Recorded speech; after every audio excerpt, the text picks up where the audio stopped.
and Christ. Now, understanding that, I think then we can ask a question, because he's talking about the 7 lampstands, the 7 churches. We're getting ready when we start chapter 2 to go into the 7 churches. What was the condition of the 7 churches? Well, only 2 of them were okay. 5 of them were not so okay, and some of them were really bad. So if Jesus is in the middle of the churches, how can the churches, if he's in the middle of them, be so bad? If the churches are made up of Christ, and Christ is the originator of the churches, and he's in the middle of them, how can we have churches that are so bad? Because they don't follow what he wants us to do. They have free will. Well, I basically have to run with that. That hit all the points I wanted to. It wasn't exactly the way I would like to have described it, but I'll elaborate on it, because she did hit the bullseye on both parts as far as I'm concerned. He's in the middle of the churches, just like he's in our life. The Holy Spirit's in our life. But God chooses to honor our free will. Does not take away from his holiness, his righteousness, or his desire for us. But he chooses within his sovereign plan to honor man's free will. So we look out at the churches today, and some of us may be unhappy with the condition of the local churches today. And you'd almost have to be brain dead not to. Simply, why would that be? It's not because, well, look at that church, how bad that church is over there. And, oh, no, look how bad that church is over there. That's not the argument. That's not the argument. Go ahead, what's the argument? It's the world as a whole. I'm not talking about the world, I'm talking about the churches. What would be the argument? If we're not going to point the finger at any one of them, or these, look at what they are, they're this or that or the next thing. If that's not the issue, what's the issue that would show how basically screwed up the churches are? Because they don't believe in solely Jesus Christ. No, they all do. They all believe in Jesus. They don't follow the same. But what Joy was saying. The bottom line is very, very simple. They're all bench warmers. Pardon me? They're all bench warmers. See, that's pointing the finger. I said without pointing the finger, Okay. how do they end? Without us pointing the finger Denominations. at them. That's what I'm saying. We have all these denominations, and without us pointing the finger at them and being able to say, hey, we know they're wrong without even pointing the finger at them. How would we know they're wrong without pointing the finger and saying, you're a bench warmer, or you're screwed up on this teaching, you're screwed up on that teaching, you're not out evangelizing like you should? If we eliminate all those issues, how would we very simply know that they were all screwed up? Absolutely correct, Greg. Anthony, absolutely correct. What did you say? They're all separated. They're all separated. Oh, okay. Okay? God said these 2 commandments. Love God with all your heart, soul, mind, strength, power, and will, and love your neighbor as yourself. And when you take the churches and look at their attitude towards each other, is a definite, right off the bat, you don't have to go any further. When all these churches have such bad attitudes towards each other, that's a dead giveaway to show you their error. And it's the same dead giveaway to show you my personal error or your personal error if you associate with a certain type of people, but you wouldn't want to associate with another type of people that all call themselves Christians.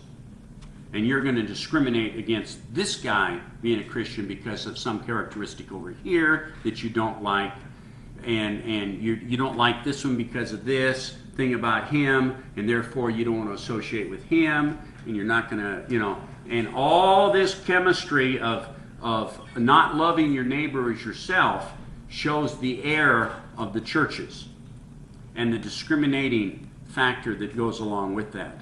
That's beautiful. You see, so we're under obligation to love. That's why my attitude is that I go to a church, and my attitude is to have my attitude has to be to have the right attitude towards them. If they don't have the right attitude towards me, that's their problem, not mine. Yep. Okay? It's not that I don't accept them, it's that they won't accept me for who I am and the God-given gifts I have. Their system doesn't. Their system doesn't accept me. Their personage doesn't accept me, you see. And that problem lies upon them, not on me. I go in, I still am responsible for having a good attitude and to be respectful to them. And if they don't figure it out, that's not my fault. It's their fault. Okay? And so, and that works with every interpersonal relationship in every church there is. Now, you have to have different churches. Yeah, 'cause not everybody can And, have and, one and not everybody's going to agree alike, and not everybody's going to be comfortable going to the same kind of church. So we have to have diversification with churches. And I'm not condemning that at all. I'm talking about is an attitude. Right. An attitude. Just like at dinner table tonight we were talking, and Bob was, or Frank or Bob was talking about their pastor and being very protective of false teaching and coming in his church and stuff like that. Right. Okay? And I'm simply saying that attitude is far more important than a lot of these other things. And you can take care of those things, and you can take care of all of those things and still have a good attitude towards your fellow man. And go ahead. Off the subject, and you said how you could, if someone had another spin on what you just read there with the seven lampstands in the midst was Jesus. In the Old Testament, Jehovah worship, the lampstand was in the midst of Jehovah, and I think this is another way to prove that Jesus is Jehovah. It's just a picture of it, you know. I know that's a little off the subject. Yeah, you can do those kind of things, and you can do all kinds of those things with the bronze feet and glowing and all those kind of things. And but I'm not going there, you know, primarily because I think that the image he wants us to see is here, and we got enough stuff that we've already been to in this chapter and stuff coming up that obviously shows that Jesus is Jehovah and everything, clear as a bell. And even though that might be a great example and a great parallel, but Papa Jim? yeah, go ahead. Can I throw some question? Yes. On the midst of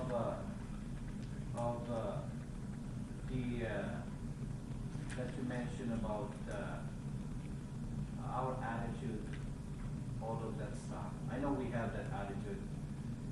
Where is the Holy Spirit applies? The Holy Spirit is the one that produces the good attitude.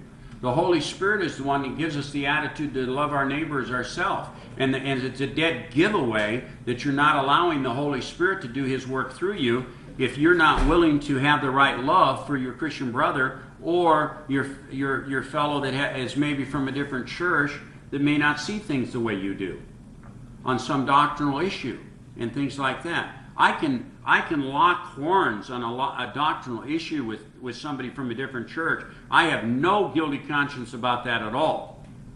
But I cannot have a bad attitude towards that person I'm locking horns with. Yeah. Right. You okay. see, I've got to still treat him like I would anybody else, and I cannot cut him short. I cannot be disrespectful to him. I cannot talk down to him. Now, in a moment during the debate or something, I might make some loaded statement or some foolish remark or something like that, but by the time that guy leaves my door, I'm going to get that right and make sure that his loaded statements and my loaded statements are, you know, that was just in the motion of the moment, but I still want him to know that I care about him, and Nothing I, wrong with picking up yeah, money. and that's why I stress all the time. You've heard me say this with so many people. You don't have to agree with me to be my friend. Exactly. You see, you don't have to go along with my viewpoints to be my friend. Like I'd be And jealous. and you don't have to, in my position, like I was saying at the dinner table, you don't have to agree with me on my rendering of the Bible to speak in my church. Right. You see, you don't have to see things the way I see things to teach about something in my church that may be different than the view I hold. Because, like I said earlier, I can be a pastor of a church. I don't care how many members it can be. It could be 300 members or it could be 30,000 members of